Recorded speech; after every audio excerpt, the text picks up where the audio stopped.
Hello friends, मैं हूं पूनम और स्वागत है आपका मेरे चैनल जेपीएससी स्पेशल में। फ्रेंड्स, बहुत सारे मेरे दोस्तों का कमेंट आ रहा था कि सीटेट का एग्ज़ाम बहुत सामने है, आप उस पर एक वीडियो बना दीजिए। तो फ्रेंड्स, मैं कहना चाहूँगी कि अब चैप्टर कराना तो बहुत मुश्किल है, लेकिन मैं एक रिविज़न क्लास ज़रूर दे सकती हूँ। तो फ्रेंड्स, चलिए देर नहीं करते हुए शुरू करते हैं। जिन लोगों ने सीटेट का फॉर्म भरा है, आप उसको एक बार देख लीजिएगा, आपको बहुत हेल्प मिलेगी। तो चलिए वीडियो को शुरू करते हैं। मनोवैज्ञानिकों के सिद्धांत। कौन से मनोवैज्ञानिकों ने क्या क्या सिद्धांत दिए हैं? ठीक है, पहला है जीन पियाजे। पहली बात तो ये थे स्विट्जरलैंड के। इनका जन्म हुआ था 1896 में और ये मात्र 22 साल की उम्र में पीएचडी कर चुके थे जूलॉजी सब्जेक्ट से। ठीक है, और इनके जो सिद्धांत का नाम है वो है संज्ञानात्मक विकास का सिद्धांत। फ्रेंड्स, पहले समझते हैं कि संज्ञान होता क्या है। संज्ञान मतलब होता है ज्ञान या समझ। ठीक है, आइए इसकी विशेषता जानते हैं। सबसे पहले तो इन्होंने बच्चों को नन्हा वैज्ञानिक कहा था। कि किस मनोवैज्ञानिक ने बच्चों को नन्हा वैज्ञानिक कहा? तो ये हो जाएगा जीन पियाजे।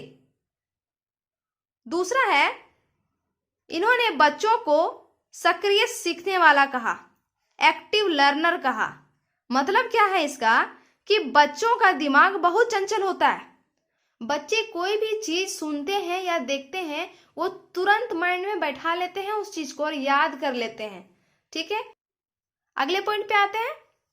बच्चे स्वयं ज्ञान का निर्माण करते हैं खुद से, अपनी गलतियों से। ठीक है, जीन पियाजे कहते हैं कि बच्चे अगर गलती करते हैं तो अब प्लीज उनको डांटिए मत, मारिए मत, गलती करके ही तो सीखते हैं। ठीक है, अगला है निर्माण और खोज का सिद्धांत भी जीन पियाजे ने ही दिया है। निर्माण और खोज का सिद्धांत। ठीक है, चलिए एक बार रिवीजन कर लेते हैं। सबसे पहले तो पियाजे के सिद्धांत का नाम था संज्ञानात्मक विकास का सिद्धांत। संज्ञान मतलब होता है समझ। पियाजे ने बच्चों को नन्हा वैज्ञानिक कहा, सक्रिय सीखने वाला कहा, और इनके अनुसार बच्चे स्वयं ज्ञान का निर्माण करते हैं। और निर्माण और खोज का सिद्धांत भी जीन पियाजे ने दिया है। चलिए आगे चलते हैं। अब आते हैं स्कीमा थ्योरी पे। स्कीमा थ्योरी क्या है? ये स्कीमा थ्योरी तो चाहिए समझते हैं। स्कीमा को समझने से पहले हम समझते हैं स्कीम क्या है। स्कीम तो स्कीम मतलब होता है एक सिंगल इंफॉर्मेशन, एक जानकारी। जैसे हम उदाहरण ले लेते हैं, कोई रोहित नाम का लड़का है तो रोहित का नाक, कान, मुंह या आंख। ठीक है, तो ये हो गया रोहित का स्कीम। समझ गए? और रोहित के पूरे शरीर की संरचना को कहेंगे टोटल मिला के स्कीमा। उम्मीद करती हूं ये आपको समझ में आ गया होगा। एक सिंगल इंफॉर्मेशन, उसको स्कीम कहेंगे और स्कीमा कहेंगे उसके टोटल को मिला के। आगे चलते हैं। पियाजे ने कहा है कि जब बच्चे का जन्म होता है तब उनमें टोटल 4 स्कीम होते हैं। 4 कौन कौन से? पहला तो है देखना, दूसरा है पहुंचना, तीसरा है पकड़ना और चौथा है चूसना। देखना, पहुंचना, पकड़ना और चूसना। चलते हैं, अगला पॉइंट है आत्मसात्करण। क्या है आत्मसात्करण और क्या है समायोजन? आइए समझते हैं। आत्मसात्करण कहते हैं पूर्व ज्ञान प्लस नई सूचना। अब ये पूर्व ज्ञान क्या है? मतलब हमारे अंदर जो पहले से नॉलेज है और जो हमने नई सूचना जो प्राप्त की, जो हमने नया ज्ञान जो पाया, उसको मिला के कहते हैं। इसको एक उदाहरण से समझते हैं। जैसे बचपन में हम सब ने अकबर और बीरबल की कहानियों को पढ़ा होगा या सुना होगा। ठीक है, अब जैसे जैसे बड़े हुए वैसे वैसे हम लोगों ने जाना हल्दी घाटी युद्ध के बारे में, महाराणा प्रताप और अकबर के बीच जो हुआ था। ठीक है, तो हमने सीखा यहाँ पे कि वही अकबर हैं जो जिसकी कभी कहानियां हम लोग पढ़ा करते थे। ठीक है, तो हमने क्या किया, पूर्व ज्ञान के साथ नई सूचना को ऐड कर लिया, मतलब आत्मसात्करण कर लिया। ठीक है, आगे चलते हैं। अगला है समायोजन। ठीक है, इसमें है पूर्व ज्ञान प्लस नई सूचना प्लस चेंज। हमने क्या किया, पूर्व ज्ञान के साथ जो नई सूचना को जोड़ा उसमें हमने बदलाव कर लिया, मतलब परिस्थिति के अनुसार हमने ढाल लिया। इसको कहते हैं समायोजन। आगे चलते हैं। अब आते हैं पियाजे के संज्ञानात्मक विकास के चरण। कौन कौन से चरण हैं? पहला है संवेदी पेशीय अवस्था। टाइम है इसका जन्म से 2 साल। आइए इसमें क्या क्या होता है इसके बारे में जानते हैं। तो इसमें बच्चे पहली बात तो इंद्रियों के माध्यम से ही सीखेंगे। 0 से 2 साल में बच्चा अर्धभाषिक होता है। अब जन्म से 2 साल के बच्चे पूरी तरह से तो हमारी तरह तो भाषा नहीं बोल सकते, है ना। ठीक है, तीसरे पे आते हैं वस्तु स्थायित्व। ये भी इस उम्र में विकसित हो जाता है। तो 3 पॉइंट है इसमें। पहला तो इंद्रियों के माध्यम से बच्चे सीखेंगे, दूसरा है बच्चे अर्धभाषिक होते हैं, और तीसरा है वस्तु स्थायित्व। पूर्व संक्रियात्मक अवस्था ये है 2 से 7 साल। अब इस एज में क्या होता है, तो बच्चे भाषिक हो जाते हैं, अहम केंद्रिता विकास हो जाता है। अहम केंद्रित कहने का मतलब है कि बच्चे खुद से बातें करते हैं, अपने अपने बड़बड़ाते रहते हैं। ठीक है, तीसरा है अपलटावली शब्दावली का विकास। अपलटावली कहने का मतलब है कि 2 से 7 साल के बच्चों को अगर आप कहें कि 1 से लेकर 100 तक की गिनती कहो तो वो कह देगा, लेकिन आप कहेंगे अब 100 से पीछे हमको 1 तक सुनाओ, मतलब 100, 99, 98, 97, तो वो बच्चा नहीं बता पाएगा। ठीक है, आगे चलते हैं। अगला है क्वेश्चन एज। पूर्व संक्रियात्मक अवस्था को क्वेश्चन एज कहते हैं। इस समय बच्चों में उत्सुकता और क्वेश्चन पूछने का जो दायरा है वो काफी बड़ा होता है, क्योंकि इसमें जिज्ञासा बहुत भरी हुई रहती है, क्योंकि वे दुनिया से उतना परिचित नहीं होते हैं। ठीक है, आगे चलते हैं। तीसरा पॉइंट है मूर्त संक्रियात्मक अवस्था। मूर्त संक्रियात्मक 7 से 11 साल। इस उम्र में तर्क शक्ति का विकास प्रारंभ हो जाता है। ध्यान दीजिएगा कि यहाँ तर्क शक्ति का विकास प्रारंभ हो रहा है। अगला है विकेंद्रीकरण। विकेंद्रीकरण का मतलब है उसका ध्यान एक से अधिक चीजों पे हो जाएगा। तीसरा है संरक्षण और परिरक्षण। कहने का मतलब है कि बच्चे हर तरह से अपने चीजों की खूब रक्षा करते हैं, तो अपनी चीजों को या फिर अपने खिलौने दूसरों से शेयर नहीं करना चाहते हैं, क्योंकि उनको लगता है कि पता नहीं मेरा खिलौना खराब कर दिया तो, या फिर तोड़ दिया तो। ठीक है, पलटावली या वर्गीकरण का विकास हो जाता है। बच्चे विभेद करना सीख जाते हैं, चीजों में अंतर करना सीख जाते हैं। ठीक है, और पलटावली क्या है, तो जो मैंने पहले बताया कि वो 1 से लेकर 100 तक की गिनती कह तो सकते हैं, लेकिन पीछे से नहीं बोल सकते थे। 2 से 7 साल में, 2 से 7 साल की एज में। ठीक है, लेकिन मूर्त संक्रियात्मक अवस्था में क्या है कि ये पलटावली का विकास उनमें हो जाता है। ठीक है, और इसमें केवल आगमन विधि से पढ़ाया जाता है। ध्यान दीजिएगा कि मूर्त संक्रियात्मक अवस्था में बच्चों को केवल और केवल आगमन विधि से पढ़ाया जाता है। कहने का मतलब है कि बच्चों को पहले उदाहरण देते हैं, तब हम लोग नियम पे जाते हैं। ठीक है, आगे चलते हैं। चौथा है अमूर्त संक्रियात्मक अवस्था। एज है इसका 11 से 15 साल। इसमें है इस एज में बच्चों को मूल्यांकन करने की क्षमता हो जाती है, निर्णय लेना सीख जाते हैं, समस्या समाधान भी करना सीख जाते हैं, और चीजों को जज करना भी सीख जाते हैं कि क्या सही है और क्या गलत है। फिर है अमूर्त चिंतन। अमूर्त चिंतन कहने का मतलब है कि जो चीज अस्तित्व में नहीं है उनको भी वैज्ञानिक ढंग से सोचना और उनको अस्तित्व में लाना।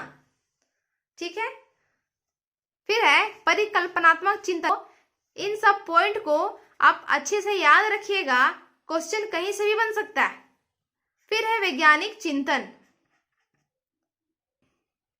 अमूर्त संक्रियात्मक अवस्था में निगमनात्मक विधि से पढ़ाया जाता है। निगमनात्मक, पहले नियम तब फिर उदाहरण, मतलब नियम से उदाहरण पे जाते हैं। अब आते हैं अगले पॉइंट पे, जो है लेव वाइगोस्की। इनके सिद्धांत का नाम है सामाजिक सांस्कृतिक सिद्धांत। सामाजिक सांस्कृतिक सिद्धांत। और पियाजे की थ्योरी का नाम था संज्ञानात्मक सिद्धांत। लेव वाइगोस्की के अनुसार बच्चे जो भी सीखते हैं उनमें समाज का बहुत बड़ा रोल होता है। ठीक है, अब आइए वाइगोस्की के अनुसार बच्चे की सोच। तो बच्चे की सोच दो टाइप की होती है, एक होती है लो, दूसरी होती है हाई। लो के अंतर्गत आता है लॉट्स, LOTS, लॉट्स। दूसरा है हॉट्स, हाई के अंतर्गत। लॉट्स का फुल फॉर्म है लोअर ऑर्डर थिंकिंग स्किल और हॉट्स का फुल फॉर्म है higher order thinking skill. Lower order thinking skill का मतलब है बच्चे के सोचने का निम्न स्तर, और हायर ऑर्डर थिंकिंग स्किल का मतलब है बच्चे के सोचने का हाई स्तर। अब देखते हैं लॉट्स के अंतर्गत कौन कौन सी चीजें आती हैं। पहला तो है समझ, दूसरा है ज्ञान, तीसरा है सूचना। हॉट्स के अंतर्गत आता है विश्लेषण करना, संश्लेषण करना और मूल्यांकन करना। विश्लेषण का मतलब है कि चीजों को तोड़ तोड़ के व्याख्यान देना, चीजों को तोड़ तोड़ के समझाना। दूसरा है संश्लेषण। संश्लेषण का मतलब है विश्लेषण किए गए शब्दों का सारांश तैयार करना। मतलब जो हम लोग क्वेश्चन करने के बाद जो कंक्लूजन डालते हैं उसे संश्लेषण कहा जाता है। तीसरा है मूल्यांकन। मान लिया कि आप टीचर हैं, आपने क्लास में जीएस का पेपर पढ़ाया, चैप्टर के अंत में आपने बच्चों से क्वेश्चन पूछा, कुछ बच्चों ने आंसर दिया, बाकी सारे बच्चे जवाब नहीं दे पाए। तो आपने ये मूल्यांकन किया, ये एनालाइज किया कि शायद मेरा पढ़ाया हुआ बच्चे समझे ही नहीं है। ठीक है, तो आप इसमें कैसे सुधार करेंगे? तो अगले दिन उस चैप्टर को फिर से पढ़ाएंगे या फिर आप अपने पढ़ाने के तरीकों में चेंज करेंगे। ये हुआ मूल्यांकन। अब आते हैं समीपस्थ विकास का क्षेत्र। ये भी वाइगोस्की से संबंधित है। इसको इमेज से समझिए। जैसे आपको 3 सर्कल दिख रहे हैं, ये है 1, ये है 2, ये है 3। ठीक है, 1 में है कि आपने बच्चों को जो काम दिया है वो बच्चे खुद से कर पा रहे हैं, आई कैन डू। ठीक है, और 3 में आइए, आपने जो बच्चों को काम दिया है वो बच्चे स्वयं से नहीं कर पा रहे हैं और आपके मदद करने के बाद भी वो बच्चे नहीं कर पाए। ठीक है, तो इसे कहेंगे वास्तविक विकास। और थर्ड वाले सर्कल को कहेंगे संभावित विकास। ठीक है, अब दूसरे पे आते हैं। दूसरे वाले सर्कल में आपने जो बच्चों को काम दिया है उस काम को बच्चों ने शुरू तो कर दिया पर वो पूरा नहीं कर पा रहे। अब वहां पे उनको टीचर की जरूरत है, टीचर के हेल्प की जरूरत है। तो वहां पे आप टीचर होने के नाते बच्चों की मदद करेंगे और उनको उस काम को पूरा करने में सहायता करेंगे या फिर आप तरीकों को बताएंगे, तो वो बच्चा उस काम को पूरा कर लेगा। इसी हेल्प को, इसी सहायता को कहा जाता है स्केप होल्डिंग। ठीक है। स्केप होल्डिंग या फिर हिंदी में कहे तो मचान या ढांचा सब एक ही है। अब आप पहला वाला सर्कल देखिए और तीसरा वाला सर्कल देखिए। यह है वास्तविक विकास का क्षेत्र और तीसरा वाला है संभावित विकास का क्षेत्र। ठीक है, इस पहले वाले और तीसरे वाले के बीच का जो एरिया है ये वाला, इसको कहते हैं ZPD, समीपस्थ विकास का क्षेत्र।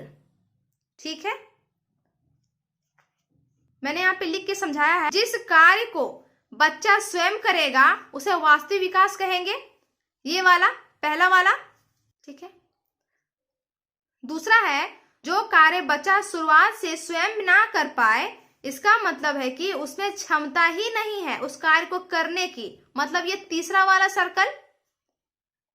अगर जिस कार्य को करने की बच्चा शुरुआत कर दे लेकिन पूरा ना कर पाए, वहां आप बच्चों की मदद करेंगे, उसी मदद को स्केप होल्डिंग कहा जाता है या फिर मचान या ढांचा, तीनों एक ही नाम है। ठीक है, और वास्तविक विकास और संभावित विकास के बीच के एरिया को ZPD कहते हैं या फिर समीपस्थ विकास का क्षेत्र कहते हैं। तो फ्रेंड्स, आज की वीडियो में बस इतना ही। जिन लोगों का CTET का एग्जाम है वो जाने से पहले एक बार वीडियो को जरूर देखें। उम्मीद करूंगी लोगों को इससे बहुत बेनिफिट मिलेगा। ठीक है, वीडियो अगर अच्छा लगा हो तो लाइक और शेयर कीजिएगा और सब्सक्राइब कीजिएगा। मिलते हैं अगले वीडियो में, तब तक के लिए अपना ख्याल रखिएगा। Good bye, take care.